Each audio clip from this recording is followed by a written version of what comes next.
سلام و درود خدمت شما عزیزان و همراهان و علاقمندان به بازارهای مالی. جلسه 12 رو در خدمت شما هستم با توضیح الگوی کندلی پوششی یا اینگلف که در دو حالت صعودی و نزولی اتفاق میفته. توضیحاتی رو من زیر این الگوها نوشتم برای شما میخونم و بعد روی چارت میریم و نمونه هایی رو اگر شد برای شما مثال بزنم تا بیشتر با این قضیه آشنا بشید. در حالت صعودی کندل صعودی باید بدنه کندل نزولی قبل از خود را کامل پوشش دهد و سایه ها اهمیتی ندارد. در حالت نزولی کندل نزولی باید بدنه کندل صعودی قبل از خود را کاملا پوشش دهد و سایه ها اهمیتی ندارند. پوششی نزولی در انتهای روند صعودی بر روی خط مقاومت تشکیل شود. تغییر روند به نزولی داریم. در این حالت کندل های صعودی در حال کوچکتر شدن هستند. پوششی صعودی در انتهای روند نزولی بر روی خط حمایت تشکیل شود. تغییر روند به صعودی داریم. در این حالت کندل های نزولی در حال کوچکتر شدن هستند. اگر بر روی خطوط مقاومت و حمایت تشکیل شود، بیانگر ادامه روند است. اگر بر روی خطوط مقاومت و حمایت قرار بگیرند، نشان دهنده یک جریان مخالف پرقدرت در بازار هستند. کندل پوششی از بدنه پرقدرت و نسبتاً بلند و یا بلندی برخوردار است و یک حرکت هیجانی را وارد بازار می کند و احتمال ایجاد یک روند رنج در بازار بعد از دیدن کندل های پوششی وجود دارد. همینطور که می بینید در سمت چپ پوششی نزولی و در سمت راست پوششی نزولی. کندل قبل از پوششی صعودی باید یک کندل قرمز رنگ باشه که کندل سبز رنگ تمام اون رو پوشش داده باشه و در نزولی بالعکس، یعنی کندل نزولی ما که پرقدرت هست کندل قبل از خودش رو که کندل سبز رنگ و یا صعودی هست رو کاملا تحت پوشش خودش قرار بده و طبق توضیحاتی که خدمتتون گفتم سایه ها اهمیتی ندارند. خب روی چارت بریم تا من نمونه هایی رو برای شما مثال بزنم تا بیشتر آشنا بشیم. خب روی چارت هستیم. نکته اول که همیشه بهتون گفتم، زمانی که با استراتژی کندل ها میخوایم معامله بکنیم، چارتمون یک چارت 4 ساعته است یا یک تایم بالای مثل 1 ساعته. میتونید توی 30 دقیقه شما این کندل ها رو ببینید، البته در موقعیتی که بتونید معامله رو روش بگیرید و نقطه مناسبی باشه. تایمتون رو تایم بالایی انتخاب بکنید و برای معامله به تایم پایینتر اون تایممون رو بهینه میکنیم. از قبل من یک نقطه رو برای شما علامت زدم. همینطور که میبینید در تصویر روند ما در این ناحیه یک روند صعودیه. در این ناحیه آخرین سقف پایین ما توسط یک سقف بالاتر شکسته شده. در اینجا این سقف آخرمون که پایین ترین سقفمونه در روند نزولی قبل و این یک سقف بالاتر که نشون میده که روند ما صعودی شده. ساختار فرعی ما شروع به ریزش کرده، آخرین پولبک ما رو زده و به پایین آمده. در این نقطه روند ساختار داخلی ما برگشته و به حالت صعودی در آمده همونطور که میبینید و ما گفتیم در این نقاط باید شما دنبال اون کندل هایی باشید که مد نظر ما هستن. خب یک مقدار بیشتر زوم بکنم. همینطور که میبینید در این روند نزولی ما ساختار فرعی ما آخرین پولبکمون اینجا بوده که در ساختار داخلی آخرین سقف پایین ما در این نقطه میشه. روند برگشته این سقف رو زده و با کندل بالای اون بسته شده. زمانی که یک پولبک ساده زد و خواست برگرده، ما در این نواحی دنبال اون الگوهای کندلی یا کندل خودمون هستیم که من در این نقطه برای شما اون الگوی کندل اینگلف رو پیدا کردم و علامت زدم. خب همینطور که میبینید اگر من این خطها رو کنار بدم، گفتیم در پوششی صعودی یا این گلف سعودی، کندل ما باید یک کندل سبز رنگ بلند و پرقدرت باشه که کندل قبل از خودش رو که یک کندل نزولی هست کاملا بدنه رو در خودش جا داده باشه و تحت پوشش خودش قرار داده باشه. من اینو برای شما علامت زدم. سقف و کف این کفش و سقف این الگوی کندلیمون رو برای شما علامت زدم و به تایم پایین تر میریم تا ببینیم چه اتفاقی افتاده. من این خط رو پاک کنم که شما اشتباه نکنید. این سقف و این هم کف. تایم ما تایم 4 ساعت هست. به تایم 15 دقیقه میریم و بررسی میکنیم.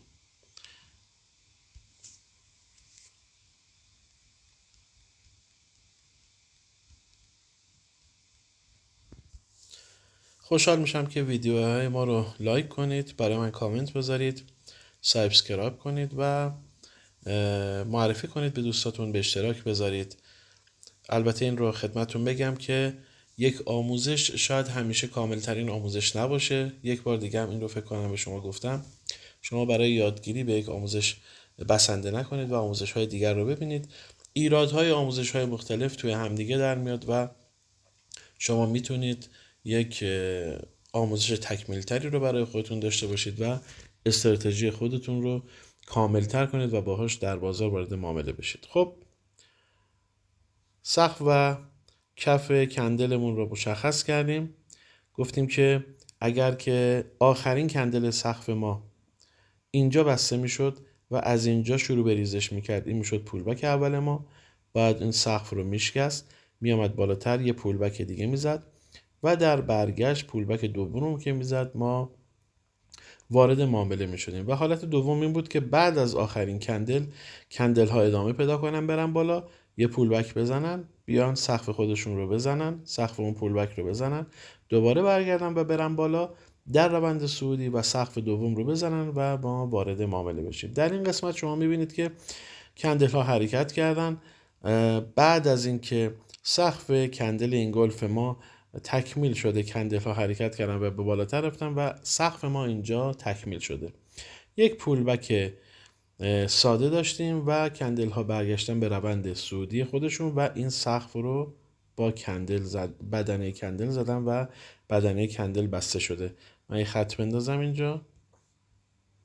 همینطور که میبینید در این قسمت این سقفی بوده که اینجا توسط این کندل زده شده و کندل بالای اون بسته شده. پس اولین پولبک ساده ما سقفش زده شد. میریم دنبال این که پولبک ساده دوممون رو ببینیم و مطمئن‌تر وارد بازار بشیم. خیلی شاید در این قسمت که پولبک ساده اول زده میشه و سقفش زده میشه توسط بدنه یک کندل، اینجاها شاید وارد معامله بشن. ولی من برای اینکه مطمئن‌تر به شما بگم وارد معامله بشید، همیشه میگم روی پولبک دوم برید. البته که روند اصلیمون رو هم مد نظر داشته باشید که چه اتفاقی افتاده تو اون روند اصلی و شما یک دفعه اشتباه تحلیل نکنید و در یک روند نزولی مثلا دنبال یک روند صعودی نباشید که ضرر بکنید. خب این پولبک اول ما سقفش زده شد. جلوتر میریم. من یه خورده زوم رو کم بکنم.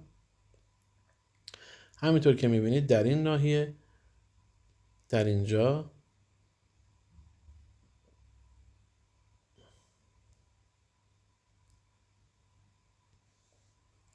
خب یه خورده زوم کردم. در اینجا شما میبینید که این کندل داجی ما سقفش توسط این کندل چکش ما زده شد و یک پولبک زده شد. پولبک ساده ما حرکت کرد و به روند صعودی خودش ادامه داد. خب ما گفتیم که اینجا باید وقتی که کندل بالای سقف دوم بسته شد ما وارد معامله میشیم. حد ضرر رو زیر پولبک میذاریم و منتظر میمونیم که روند ما شروع به حرکت کنه و ما سود رو بگیریم. خب ببینیم در اینجا چه اتفاقی افتاده. من زوم رو که کم بکنم شما میبینید که کندل ها رو به پایین حرکت کردن و حد ضرر ما زدن. خب دلیل این چی میتونه باشه؟ من تو یک ویدیو دیگه خدمتتون عرض کردم گپ ها و یا فضاهای خالی همیشه مکانی رو فراهم میکنن که کندل ها برگردن و اون فضا رو پر بکنن. همینطور که میبینید تو این ناحیه زمانی که این فضای خالی ایجاد شده بین این کندل ها، کندل برگشته و اون فضا رو پر کرده، بعد به حرکت خودش ادامه داده و به سمت بالا رفته. این رو خدمتتون بگم همیشه اینطوری نیست که شما اگر این گپ رو دیدید یا این فاصله رو بین این دوتا کندل ها دیدید سریعا بیاد پر بشه و بعد به حرکت خودش ادامه بده. نه، همیشه شاید اینجوری نباشه. شاید این گپ ایجاد بشه و این حرکت ادامه پیدا بکنه و روند صعودی خودش رو توی این مثالی که من دارم براتون میزنم روند صعودی خودش رو در پیش بگیره. بعدها مثلا در اینجاها وقتی که پایین میاد بیاد این گپ رو پوشش بده. شما ببینید اینجا هم ما یه گپ داریم، میبینید، و توسط این کندل ها پوشش داده شدن. گپ ها همیشه اکثرا ما همیشه رو بهتره که توی بازارهای مالی کلمه باید، کلمه همیشه رو به کار نبریم. باید بگیم بیشتر، بهتر بگیم بیشتر مواقع این اتفاق میفته. خب اینجا دلیل ضرر ما میتونست چی باشه؟ میتونست وجود این گپ باشه و این فضای خالی بین کندل ها. این رو حواستون رو جمع بکنید. اینجا دیدید پولبک ساده دوم ما تشکیل شد، کندل رفت بالا، سقف رو زد، با بدنه کندل بسته شد و ما اینجا وارد معامله می شدیم. حد ضرر زیر پولبک و بقیه ماجرا و ادامه روندمون و معاملمون. اما اگر حواسمون رو به این ناحیه جمع می کردیم و متوجه این ناحیه می شدیم، وارد این معامله بهتر بود که نشیم. بهتر بود صبر کنیم این کندل ها بیان پایین، این فضای خالی رو پر بکنن. زمانی که بالا رفتن ما شروع بکنیم به معامله کردن. خب اینجا میبینید اون گپ رو پر کرد، یک سقف تشکیل داد. بعد از اینکه این سقف تشکیل شد، یعنی پولبک ساده ما زده شد، در این ناحیه ببینیم، دقت بکنید، پولبک ساده ما اینجا تشکیل شد. این ناحیه توسط این کندل ها پولبک زده شد و زیرش بسته شد. خب این پولبک اول ما حرکت کرد، رو به بالا رفت. یک حرکت نزولی و پولبک بعدی ما، این کف رو نزد، حرکت کرد رو به بالا، سقف رو زد و با کندل بسته شد و ما اینجا میتونستیم وارد معامله بشیم. حد ضرر رو زیر پولبک و یک حرکت صعودی رو وارد معامله بشیم. دوباره خدمتون عرض میکنم در استراتژی کندل ها و الگوهای کندلی امکان داره حد ضرر ما زیاد بشه. البته اگر دقت بکنید اینجا رو، من اینجا رو یه خورده زوم بکنم، این سقف رو دقیق‌تر بذارم.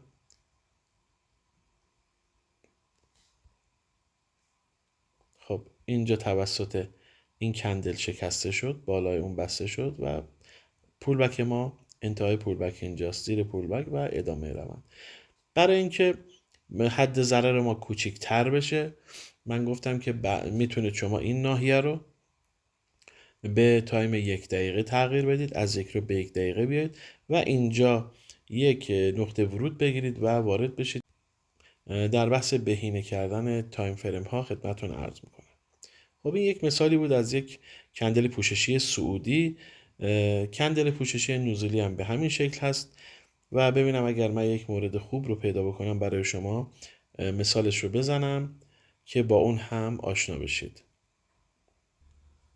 خب این یک مورد از الگوی کندل پوششی نزولی. همینطور که میبینید ما گفتیم در پوششی نزولی بدنه کندل نزولی ما یک بدنه بلند و پرقدرتی است و کندل قبل از خودش رو که کندل صعودیه باید بدنش رو تحت پوشش خودش قرار بده و سایه ها مهم نیستن. همینطور که میبینید در این ناحیه ما سایه کندل سبز رنگمون از سایه کندل قرمز رنگمون بالاتر هست، ولی خب ما خدمتتون عرض کردیم که بدنه برای ما مهم است و بدنه در این نقطه میبینید که تحت پوشش کندل نزولی خودش قرار گرفته، هرچند که سایه‌اش از سایه کندل نزولی بالاتر هست.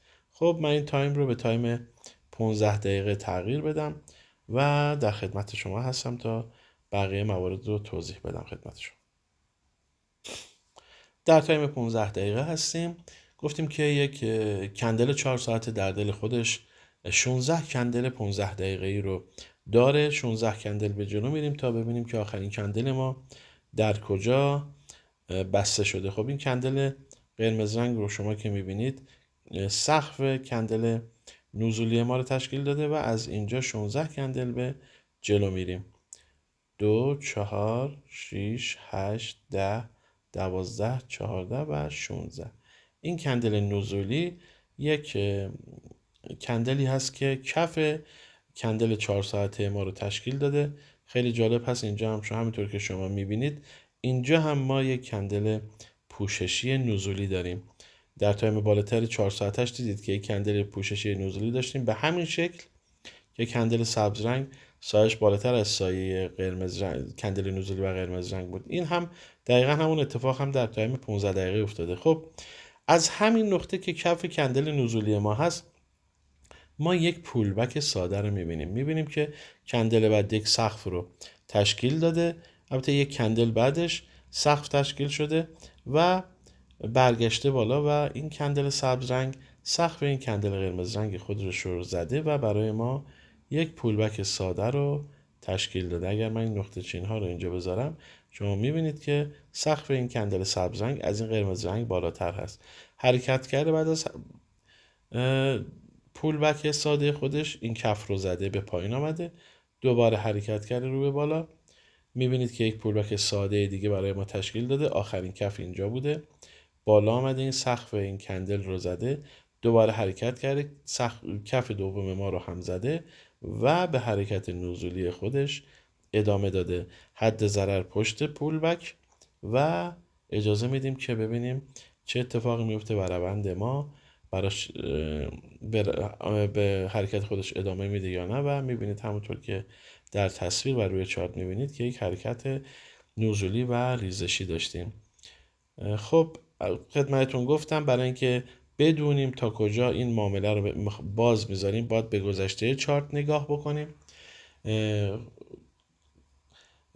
در روندهای صعودی و نزولی خطای مقاومت و حمایتمون رو مشخص بکنیم، نقاط برگشتی رو مشخص بکنیم، زمانی که این روندها بهش میرسه بررسیش بکنیم. اگر که در زمان برگشت بهشون در زمان که بهشون رسیدن و برگشتی رو انجام دادن و یک سقف رو برای ما زدن و یک کف رو برای ما زدن ما از معامله خارج میشیم. اگر هم که این اتفاق نیفتاد و به روند خودش ادامه داد که ما هم باهاش در معامله میمونیم. البته این بستگی به شما داره که قدرت ریسکتون چقدر باشه و بخواید این کار رو انجام بدید. این هم از توضیح کندل پوششی صعودی و کندل پوششی نزولی. یک چیز رو من اینجا خدمت شما نشون بدم. همونطور که میبینید اینجا با یک فضای خالی بین این دوتا کندل داریم. ببینیم این کجا پر شده. این گپ ها رو من خدمتتون عرض کردم، فاصله بین کندل ها رو، این فاصله ها باید پر بشه. شما یک مقدار جلوتر که بیان میبینید در این ناحیه توسط این کندل اون فضا پر شده. خب میتونست از همین جا برگرده و خیلی سریع این فضا رو پر کنه و یا همونطور که بهتون گفتم تو مثال قبل گفتم میتونست حرکت کنه و در یک بازه زمانی طولانی تر این حرکت رو انجام بده. این همونه. خب این سریعا برنگشته و این فضا رو پر کنه، حرکت کرده و در یک بازه زمانی خیلی طولانی تر برگشته و اون فضای گپ رو پر کرده برای ما. امیدوارم که از درس امروز لذت برده باشید. ویدیو رو اگر خواستید چند بار ببینید. من توصیه میکنم حتی آموزش های دیگر رو هم ببینید، به یک جمع‌بندی برسید و بتونید بهترین راه و روش رو برای خودتون توی معامله انتخاب بکنید. خدا یار و نگهدارتون باشه. سالم و سلامت باشید.